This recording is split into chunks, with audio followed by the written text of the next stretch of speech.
C'est la conséquence directe, concrète et visible des combats qui terrorisent le Nord Kivu. Les camps de déplacés, comme ici dans la banlieue de Goma, grossissent chaque jour à vue d'œil.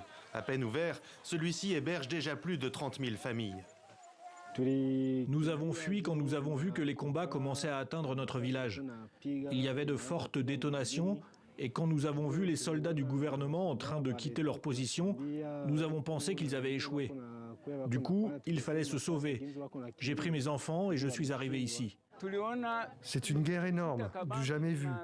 Nous étions envahis.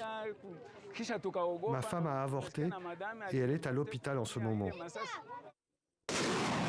Tandis que l'armée congolaise et les groupes armés tentent de s'unir pour organiser la lutte contre les rebelles du M23, l'insécurité, toujours grandissante dans l'est de la RDC, amplifie les vagues successives et massives de déplacés internes. Il y a 5,7 millions de déplacés internes, c'est un chiffre qui fluctue en fonction des déplacements. Mais disons 5,7 millions de personnes déplacées internes, c'est le plus grand nombre sur le continent africain. C'est essentiellement dû donc aux situations de conflit dans les provinces de l'Est du Congo, mais pas uniquement. Une partie des besoins est aussi due aux aléas climatiques. En 2022, l'ONU prévoyait de dépenser près de 2 milliards de dollars en programmes humanitaires en RDC. De l'aveu même du représentant des Nations Unies, à peine la moitié de cet objectif a été réellement financée. Résultat, l'aide est parvenue à 5 millions de déplacés. C'est loin des 9 millions de personnes ciblées à l'origine.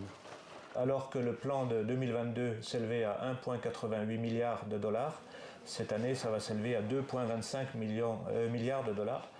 D'après le représentant de l'ONU, l'objectif pour 2023 est de financer à 100% ce nouveau plan d'aide humanitaire au montant record et qui concerne potentiellement 10 millions de personnes.